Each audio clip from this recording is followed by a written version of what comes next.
respected teachers, honorable guests, and dear fellow students, Assalamu alaikum wa rahmatullahi wa barakatuh. Today, I am honored to speak on topic that lies at the very heart of our identity as Pakistanis. The purpose behind the creation of Pakistan.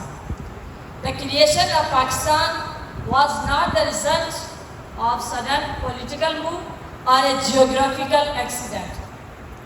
It was the outcome of a long struggle, deep ideological convictions, and vision for a secret homeland where Muslims could live with freedom, dignity, and security. My respected audience, the fundamental purpose behind the creation of Pakistan was to provide a vision to separate homeland for Muslims of the Indian subcontinent, a place where they could freely practice their religions, uphold Islamic values, and live according to their cultural and moral principles. Under British rule and in a Hind majority, Indian Muslims felt that their religious, social and economic rights would be suppressed.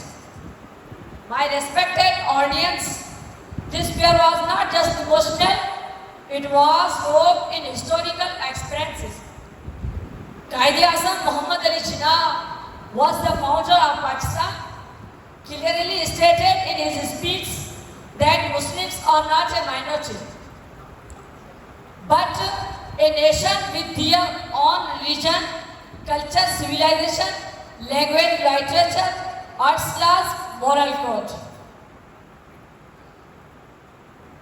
This vision was beautifully captured in the famous Lahore Resolution of 1946.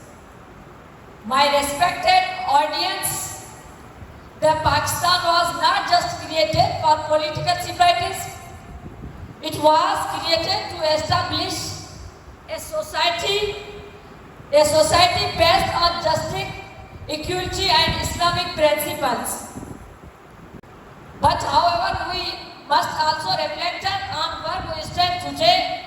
Are we really fulfilling the purpose which Pakistan was created? Are we ensuring justice, freedom and equality?